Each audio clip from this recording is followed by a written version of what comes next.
से देखो, अय्यर जल्दी आउट हो गया, उसके बाद सूर्या कुमार यादव आउट हो गया। अब बात आ गई रिंकू सिंह पे। रिंकू सिंह कोई 600 इंटरनेशनल मैच जो है वो खेला हुआ है। कौन है रिंकू सिंह? रिंकू सिंह एक प्रॉपर सिस्टम से निकला हुआ बंदा है। और आज ही रिंकू सिंह ने जैसे ही 3 विकेट गिरे, रिंकू सिंह आए 9वें ओवर में, रिंकू सिंह ने बता दिया मेरे पास ग्राउंड शॉट्स भी हैं, मतलब कि लंबे लंबे छक्के भी लगाए, 100 मीटर का छक्का भी लगाया, 100 मीटर का छक्का भी लगाया, फिर ग्राउंड शॉट्स भी खेले। ये इंडिया है, ये रिंकू सिंह है, ये जितेश शर्मा है, ये परफॉर्मेंस है टीम इंडिया के। लेकिन क्या तारीफ करें, एक ही तारीफ बनती है एक लड़के की, रिंकू सिंह की। यार ये तो लगता है कि इंटरनेशनल के लिए बिल्कुल ही तैयार है, और सही किया कि इसको ओडीआई फॉर्मेट में भी साउथ अफ्रीका के लिए सेलेक्ट किया, because it is about right time कि रिंकू सिंह को व्हाइट बॉल क्रिकेट के अंदर इंट्रोड्यूस करा देना चाहिए। और इनको ये लोग डिजर्व भी करते हैं, कहीं ना कहीं ये लोग डिजर्व भी करते हैं ना। अब पाकिस्तान की तरह तो नहीं ना क्या जी पीएसएल के बंदे को टेस्ट में डेब्यू करवा दो। जरिया साहिर से भी कुछ ना हुआ, सूर्या कुमार यादव से भी कुछ ना हुआ, बट जो हुआ है रिंकू सिंह से, जो हुआ है जितेश शर्मा से, मजा आ गया। नमस्कार दोस्तों, जय हिंद। भारत ने ऑस्ट्रेलिया के साथ हो रही T20 सीरीज को जीत लिया है और इसी के साथ हमारे टीम का कॉन्फिडेंस काफी बढ़ चुका है। लगातार 2 मैच जीतने के बाद भारतीय टीम को तीसरे मैच में हार का सामना करना पड़ा, पर कोई बात नहीं, उसका बदला हमने इस मैच में ले लिया है। तीसरा मैच जीतकर हमने इस सीरीज को जीत लिया है। इस टीम में हमारे बड़े बड़े प्लेयर भी नहीं है, सिर्फ सूर्या है थोड़े सीनियर है, और इसी के साथ सारे नए बैट्समैन ने काफी अच्छे से बैटिंग की। ऋतुराज गायकवाड़, रिंकू और आज हितेश शर्मा ने काफी अच्छे से बल्लेबाजी कर अपनी खुद की पहचान भारत के सामने और दुनिया के सामने प्रकाशित की है। और इसके साथ भारत को इस टीम के ऊपर काफी नाज है। रिंकू के साथ काफी सारे एक्सपेक्टेशन थे और रिंकू ने आज उसे अच्छी तरीके से पूरा किया। हालांकि 4 रन से उनकी हाफ सेंचुरी रुक गई, पर कोई बात नहीं, आज उनको चौथे नंबर पे भेजकर काफी अच्छा डिसीजन लिया और रिंकू ने अपना समय लेते हुए काफी अच्छा स्कोर खड़ा किया। आने वाले T20 वर्ल्ड कप के लिए हमारी टीम काफी तगड़ी लग रही है और रोहित या विराट के साथ इस टीम की भी और 4 चांद लग जाएंगे। इसी के साथ पाकिस्तानियों को बार बार भारतीय टीम के मैनेजमेंट के काफी आश्चर्य लगता है कि कैसे है एक बंदे चुन के लाते हैं जो हर फॉर्मेट में काफी अच्छे से परफॉर्म करते हैं, और बार बार इनकी जितनी तारीफ की जाए उतनी कम है, हमारे प्लेयर्स के भी और हमारे मैनेजमेंट टीम की भी। जितेश शर्मा और जितेश शर्मा का हाथ, और जितेश शर्मा ने वो हक अदा किया। रिंकू सिंह के साथ कमाल की परफॉर्मेंस दिखाई है। 3 छक्के जिस इंटेंट के साथ लगाए, जिस बड़े ग्राउंड में लगाए, सामने ऑस्ट्रेलिया के खिलाफ लगाए, वो ऑस्ट्रेलिया जिसका प्रेशर भी ले सकता था, अभी वर्ल्ड कप जीते हैं, स्पिन ट्रैक है, ये है वो नहीं। जो बहादुरी जितेश शर्मा ने दिखाई है, ये ईशान किशन नहीं दिखा सकता। अगर ईशान किशन इतनी बहादुरी दिखा सकता होता तो शुभमन गिल के आने पे 50 करके बाहर होता। और आज ही रिंकू सिंह ने जैसे ही 3 विकेट गिरे, रिंकू सिंह आए 9वें ओवर में, रिंकू सिंह ने बता दिया मेरे पास ग्राउंड शॉट्स भी हैं, मतलब कि लंबे लंबे छक्के भी लगाए, 100 मीटर का छक्का भी लगाया, 100 मीटर का छक्का भी लगाया, फिर ग्राउंड शॉट्स भी खेले। ये इंडिया है, ये रिंकू सिंह है, ये जितेश शर्मा है, ये परफॉर्मेंस है टीम इंडिया के। जिस तरह से जायसवाल मार रहा था, मतलब कि उस बंदे को देख के मुझे वीरेंद्र सहवाग की याद आती है। जो इंटेंट है, जो बहादुरी है, जो दलेरी है, किस्मत बहादुरों का साथ देती है, बुज़दिलों का साथ नहीं देती। वही बात फिट बैठती है जायसवाल में, मतलब क्या इंटेंट दिखाया यार। बट आज की पार्टी, आज का मेला लूटा है रिंकू सिंह और जितेश शर्मा ने। रिंकू सिंह ने अपना ओडीआई का स्पॉट जस्टिफाई कर दिया, ओडीआई में सिलेक्शन कर दिया, कहीं स्काई की तरफ फ्लॉप इन हो जाए, बट नहीं। हालांकि जरिया साहिर से भी कुछ ना हुआ, सूर्या कुमार यादव से भी कुछ ना हुआ, बट जो हुआ है रिंकू सिंह से, जो हुआ है जितेश शर्मा से, मजा आ गया। जालिमों मोदी आ रहा है, तो ऐसा लगता है कि ये जो बात कही जाती है कि मोदी आ रहा है, वो उनके ओपोनेंट्स के लिए इंडिया के अंदर सिर्फ नहीं है, बल्कि ये तो पूरी दुनिया के लिए है कि जिसने जो करना था कर लिया। अब मोदी आ रहा है, अब इंडिया आ गया, अब जो है वो उन्हीं की चलेगी। पाकिस्तान माइनॉरिटीज के लिए सेफ नहीं है। पिछले साल हमने एक श्रीलंकन शहरी मारा था। बेटा मुसलमानों के साथ रहेंगे तो हमारा फायदा है, मतलब गैर मुस्लिमों के साथ नहीं करना, ताल्लुकात भी नहीं बनाने, ट्रेडिंग भी नहीं करनी, कुछ भी नहीं करना, ये हमें बाइकआउट करना चाहिए हम सबको। अच्छा हाँ, पाकिस्तान में फिलहाल अलग ही हवा चालू है। पाकिस्तान के एक टीवी शो में जहाँ पे पाकिस्तान के पूर्व एम्बेसडर्स बात कर रहे थे और एक एम्बेसडर ने तो ये भी कह दिया कि हमें डरने की जरूरत है कि फिर से एक बार मोदी आने वाला है। पाकिस्तानी मोदी जी के नाम से ही डरते हैं और अब तो डर ये लग रहा है कि आने वाले इलेक्शन में 2024 में मोदी जी फिर से जीत कर आ सकते हैं और इनके आने के काफी चांसेस भी है। ये सुनकर भारतीय जितने खुश है उसके कई मात्रा में पाकिस्तान दुखी है। पाकिस्तान को पता है कि अगर फिर से मोदी जी आ गए तो अखंड भारत का सपना ये जल्दी पूरा हो सकता है और पाकिस्तान को इससे काफी खतरा है। हालांकि पाकिस्तान के आतंकवादी को सबक सिखाना भारत का पहला उद्देश्य है, पर जिन के मन में खोटे उनको डर लग रहा है और इसके लिए वहाँ के लोग अब कहते हैं कि जाहिलो, अब फिर से मोदी आ रहा है। मोदी के नाम से पाकिस्तान में इतना खौफ है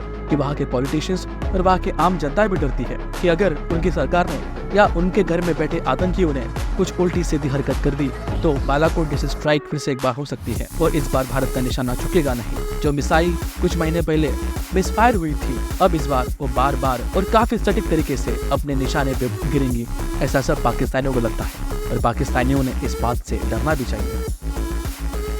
तो जो इंडिया के प्राइम मिनिस्टर नरेंद्र मोदी साहब की बासगश्त है वो बहुत दूर दूर तक जा रही है। हम जालिमो मोदी आ रहा है, एक तो ये बात कही जा रही है जुबान ज़द-ए-आम कि भाई अगला इलेक्शन जीत कर वो आ रहे हैं, तो की जा रही है। जो कन्वर्सेशंस हो रही हैं वो तो हमें यही बता रही हैं कि जो है वो इस कदर खौफ पैदा हो गया इस चीज़ का कि भाई वो तो उनके कंट्री के अंदर उनके जो ओपोनेंट्स हैं उनकी जो अपनी इंटरनल सियासत है उसमें तो वो होगा ही होगा, लेकिन जो पाकिस्तान में जिस किस्म की बातें हो रही हैं और जो एक वो फैलाया जा रहा है या जो उसको बढ़ा चढ़ा के बताया जा रहा है कि भाई चुप करके जो है ना, माँ कहती है बेटा सो जा नहीं तो गब्बर आ जाएगा।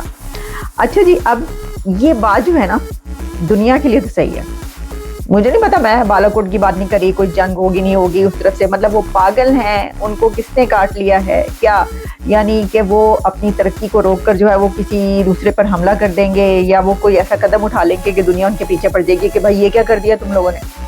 भाई उनकी तरक्की पे वो जो है वो दिन दुगनी और रात चौगनी जिसको कहा जाता है वो वाली तरक्की वहाँ पर हो रही है, वो अपनी तरक्की को क्यों रोकेंगे और क्यों इस तरह की कोई सिचुएशन क्रिएट करेंगे कि जिसमें जो है वो कोई ऐसी बात हो कि वो सब कुछ जो है वो धड़न तख्ता हो जाए कि सभी का, ना सिर्फ ये कि हमारा बल्कि उनका भी। तो अब महसूस ऐसा होता है, महसूस क्या होता है, देख लेना सभी आपके सामने हैं कि पूरी दुनिया में जहाँ वो जाते हैं वो वहाँ पे कहा जाता है जनाब हमें आपका ऑटोग्राफ चाहिए। मतलब प्रेसिडेंट बाइडेन तक ये कह रहे होते हैं कि आप बड़े पॉपुलर हैं, मुझे ये पता चला है और मुझे वाकई ये पता चला है कि आपके जो ऑटोग्राफ है अब तो वो मुझे भी लेना पड़ेगा क्योंकि बाकी सब भी आपका ऑटोग्राफ जो है वो मांगते हैं और लेते हैं और यहाँ पर इतनी आपकी पॉपुलैरिटी है। प्राइम मिनिस्टर जो ऑस्ट्रेलिया के वो कहते हैं कि ही इज द बॉस, तो मोदी अगर सबका बॉस पूरी दुनिया में बनता चला जा रहा है तो फिर तो ये कहना पड़ेगा जालिमो मोदी आ रहा है।